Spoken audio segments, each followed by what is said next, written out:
According to the Sumerian records, the Anunnaki have played a direct role in human history, from the creation of man to the construction and destruction of ancient empires and civilizations. In this video, we consider the history of the Anunnaki in the Bible and in the events of world history. The pre-flood civilization. The first period of Anunnaki activity began before the Great Deluge, recorded in the Bible as Noah's flood. Arriving on Earth around 445,000 BC, the first Anunnaki settlement was set up at Eridu in the region that was named the Edin, or Earth Station 1. From Eridu, gold was first sought in the waters around Mesopotamia, until it was determined that greater deposits were to be found in the Abzu, which is thought to be in the region of the southern African kingdom of Zimbabwe. By 400,000 BC, a total of 8 cities had been completed, with the city of Nibiru serving as mission control center. According to the tablets of creation, the need for a labor force to take over the gold mining work resulted in the creation of a primitive worker, or Homo sapiens, by fusing Homo erectus and Anunnaki DNA. For close to 11 million years, hominid-like apes had already been present on Earth, and the progression from the most primitive to Homo erectus took millions of years. However, the transition to Homo sapien man, or modern man, appears to have taken place approximately 40,000 years ago. Prior to the alleged arrival of the Anunnaki, evolution had progressed very slowly, or rather normally, with millions of years passing before the arrival of the next hominid ape species. There doesn't appear to be an explanation, either environmental or otherwise, as to why the emergence of modern man took only tens of thousands of years, where every other progression had taken millions, if not hundreds and thousands of years at the very least. According to the Sumerian texts, the newly created Adamah prototype initiated an era in which humans began to serve and assist the Anunnaki gods in the various pre-flood cities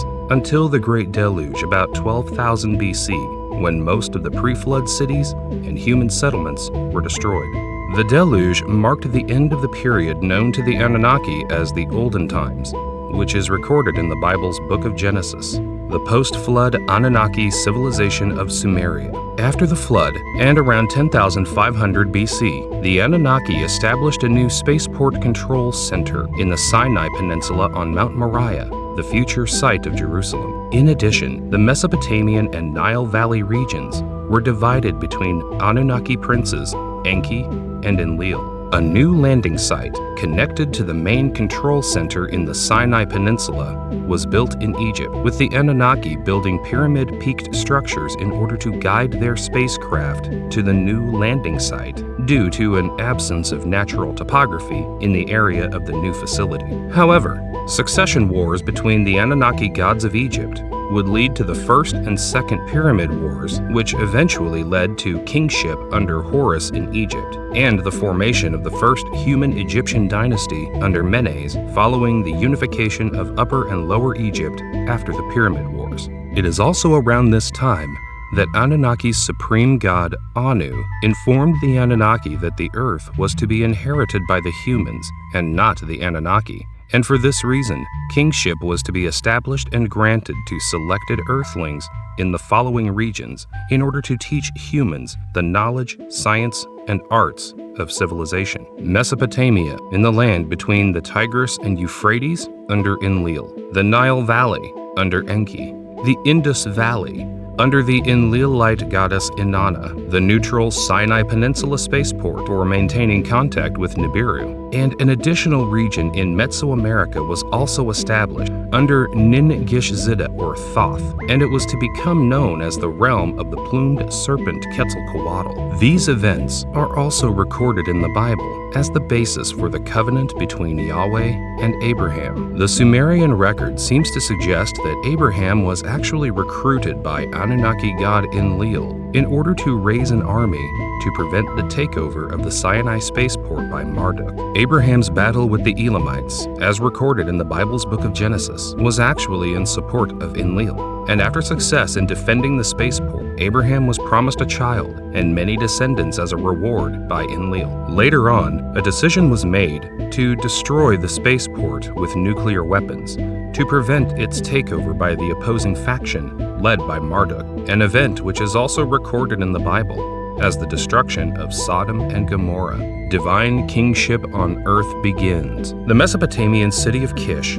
was the first to be awarded divine kingship around 3760 BC. It is in the constant wars between the Anunnaki for control of the earthly divine kingship that a significant number of wars, which shaped both the ancient and modern world, occurred. Historically, these Persian wars, the most significant of which led to the world's first empire under the Amorites, led by Sargon of Akkad, were apparently the direct result of Anunnaki influence and direction. For instance, Sargon of Akkad credits his success to Anunnaki goddess Inanna/Ishtar, claiming that she directly assisted and fought in the wars that led to the formation of the Akkadian Empire. When Anunnaki Prince Marduk claimed that, according to the celestial signs, the age of the ram in which he would rule the earth had arrived, he embarked on a campaign that would also destabilize the Mesopotamian region, re-entering the Enlilite lands of Mesopotamia, conquering Nippur,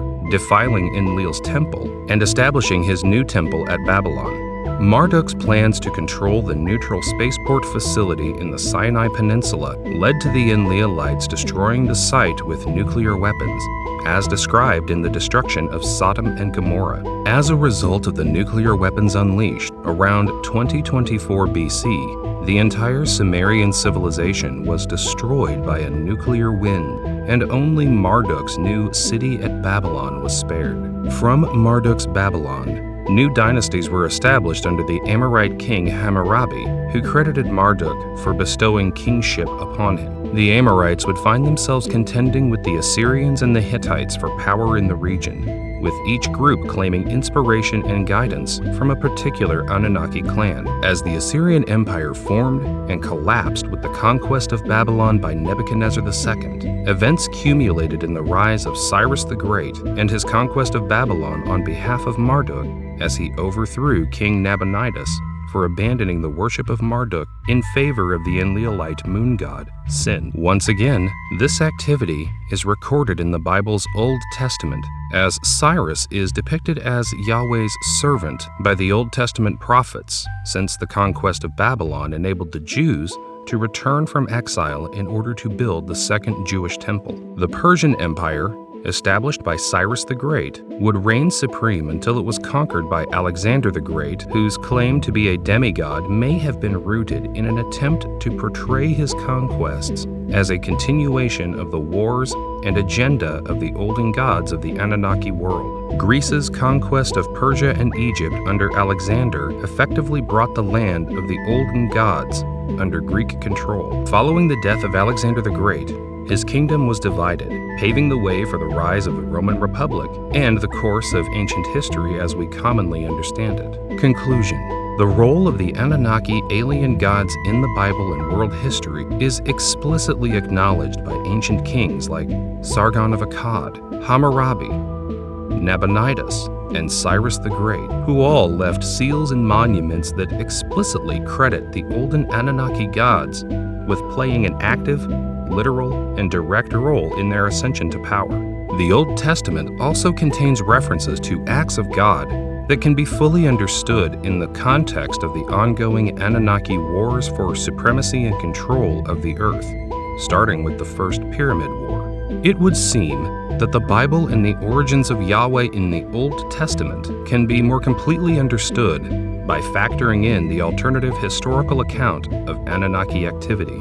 It would seem that the debate centers on whether these inscriptions relate literal truth or are simply myths and propaganda designed to justify the king's power in accordance with the divine kingship tradition. In helping to resolve this question, the claims made in the Anunnaki texts concerning the creation of man, the establishment of the pre-flood and post-flood civilizations, as well as the archaeological evidence unearthed so far, seems to suggest that the claims made in the Sumerian texts are based on literal accounts as the people that wrote them understood them. However, certain texts, like Babylon's Enuma Elish, in which Marduk replaced Enlil, placing himself the center of both pre-flood and post-flood Mesopotamian civilization, dating to the era of the Olden Gods, also suggest that the Sumerian texts themselves cannot be taken literally at all times, since they were also produced under the weight and circumstances of the time, and in certain instances reflected the agenda of the author or authors rather than actual historical events.